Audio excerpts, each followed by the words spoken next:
जय हिंद साथियों, स्वागत है आपका मेरे YouTube चैनल पर। स्टाफ सिलेक्शन कमीशन ने पूरे देश भर में लगभग 40,000 पदों पर एसएससी जीडी के लिए फॉर्म मांगे हैं, जिसकी परीक्षा 4 फरवरी से शुरू हो जाएगी, जो कई सारी शिफ्ट में करवाई जाएगी। चूंकि यह परीक्षा कंप्यूटर बेस्ड टेस्ट है और कई सारी शिफ्ट में होगा, इसलिए इसमें नॉर्मलाइजेशन भी लागू होगा। तो आज के वीडियो में यह देखने का प्रयास करेंगे कि नॉर्मलाइजेशन का लाभ किसे नहीं मिलेगा, किसे ज़्यादा मिलेगा, कितने सवाल अटेम्प्ट करें, इसमें कट ऑफ संभावित किया जा सकती है और कंप्यूटर पर परीक्षा देने में क्या सावधानी बरतें, इन सब विषय में बात होगी। यदि आप चैनल पर नए हैं, वीडियो को लाइक और चैनल को सब्सक्राइब कर लें। तो ले चलते हैं आपको व्हाइट बोर्ड पर। क्या पद बढ़ सकते हैं? एसएससी जीडी अक्सर ऐसा करता है कि पदों की संख्या बढ़ा देता है। अभी तक पद बढ़ने की न्यूज अभी तक नहीं आई है, लेकिन ये पद लगभग बढ़ ही जाते हैं फाइनल रिजल्ट आते आते। सीबीटी देने में क्या सावधानी बरतें? कंप्यूटर बेस्ड टेस्ट जो होता है, कंप्यूटर बेस्ड एग्जाम जो होता है, उसमें क्या सावधानी बरतें? तुक्का कैसे लगाएं? क्योंकि माइनस मार्किंग की एक बात है कि 1/4 माइनस मार्किंग है या 1/8। तो इसमें जो है, एक सवाल सही करने पर 2 नंबर मिलते हैं। 2 नंबर मिलते हैं एक सवाल सही करने पर, और एक गलत करने पर 0.25 नंबर कट जाते हैं। मतलब ये है कि अगर 8 सवाल आपने गलत किया और एक सही सवाल का नंबर आपके कट जाएगा। तो माइनस मार्किंग 1/4 नहीं है, 1/8 है। मतलब 8 गलती पर एक सही सवाल का नंबर आपका चला जाएगा।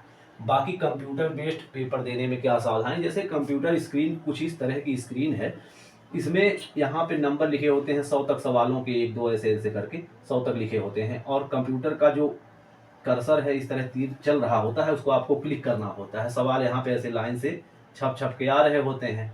तो यहाँ पे जिस सवाल को आप लगा देंगे उस पर ग्रीन दिखाने लगेगा, चाहे सही हो सवाल आपका चाहे गलत हो। लेकिन जिसको आप अभी मतलब नहीं छुए हैं जिस सवाल को, वह रेड दिखाता रहेगा। और जिसको आप एक बार देखेंगे कि हम इसको फिर से देखना, रिव्यू करना चाहेंगे, तो उस पर नीला आप लगा सकते हैं मार्क। तो मार्क वार्क लगाने के बहुत आप चक्कर में न पड़िएगा। एक लाइन से आप सवाल देखिएगा, जो भी सवाल आएंगे आप लगाते या छोड़ते, लगाते या छोड़ते जाइएगा। ऐसा कुछ भी नहीं है कि आप उस पर रिटर्न लौट के आए। रिटर्न लौट के आने के लिए 2-4 सवाल आप छोड़िएगा, इससे ज़्यादा नहीं, क्योंकि मेरिट जो है बहुत ही हाई जा रही है। पिछले बार तो रिकॉर्ड तोड़ दिया 2024 में। बाकी तुक्का कैसे लगाएं? जैसे कोई सवाल है कि अगर आ गया कि अगर जैसे एग्जामिनर क्या होता है, अगर चाहता है कि आप पास हो तो वह आपसे आपके मामा का नाम पूछेगा, नहीं तो वह अपने मामा का नाम पूछ लेगा। तो कोई ऐसा सवाल जीएस में आ सकता है या रीजनिंग में आ सकता है जिसको आप बिल्कुल ही नहीं समझ पाएंगे। ऐसे सवाल को क्या करें, छोड़ दें। क्योंकि जिसको आप नहीं समझ रहे हैं उसको मारने में, चूंकि 1/8 भले ही माइनस मार्किंग है, लेकिन नॉर्मलाइजेशन में गेम हो जाता है, तो इसलिए ऐसे सवालों को छोड़े। लेकिन हाँ, ऐसे 10-20 सवालों को न छोड़े, 1-2 सवाल ऐसे आप छोड़ सकते हैं। 60 मिनट में 80 सवाल बहुत बड़ा अंतर डालता है। और यूपी बिहार जैसे राज्यों में तो 151 नंबर तक, मतलब 75 प्लस सवालों तक पे मेरिट बनती है। सबसे अंतिम बच्चे का चयन जनरल कैटेगरी में यहाँ तक होता है। जो इससे टॉप होता होगा वह कितना, लगभग 99% नंबर लिए आता होगा। मतलब 80 सवाल में 79-80 सवाल भी सही सही होते होंगे ऐसे ऐसे बच्चों को। संभावित कट ऑफ पिछली कुछ बार जैसे क्या हुआ कि मैं यूपी और बिहार, राजस्थान, मध्य प्रदेश और हरियाणा जैसे राज्यों का बता रहा हूँ कि यूपी में सबसे कम जो कट ऑफ जाती है, यूपी में मतलब जनरल कैटेगरी की अंतिम बच्चे का जो सिलेक्शन होता है वो लगभग 150-151 नंबर पर होता है। लेकिन बिहार, झारखंड और मध्य प्रदेश जैसे राज्यों में 3-4 नंबर कम पर मेरिट बनती है। लेकिन अब की बार जो है, पेपर जरूर है कि कठिन ही बनाया जाएगा एसएससी द्वारा, क्योंकि जो 151 तक 160 पर एसएसएफ एनआईए में 160 नंबर पर सिलेक्शन हुआ, मतलब 100% नंबर लिए आए हैं लड़के।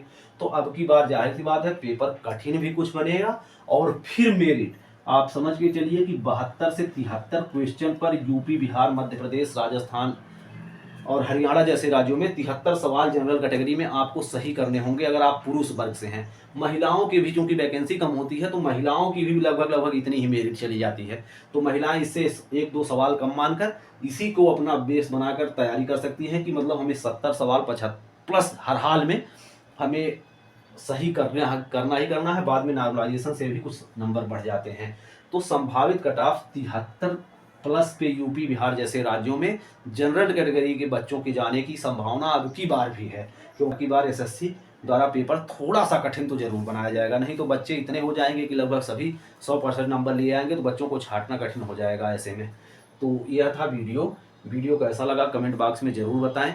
और हाँ, आप अपनी पढ़ाई ज़रूर एकदम बहुत ही तगड़े तरीके से जो आपको आ रहा हो उसको और मजबूत कर लीजिए। बिल्कुल जैसे सवाल कोई जैसे प्रतिशत का कोई सवाल है जिसको आप 4-10 सेकंड में लगाते हो, उसको 7 सेकंड में लगाने का प्रयास कीजिए। खूब जल्दी-जल्दी मतलब गणना करने की आप क्षमता बनाइए, तभी जाकर 60 मिनट में 80 सवाल आप लगा पाएँगे।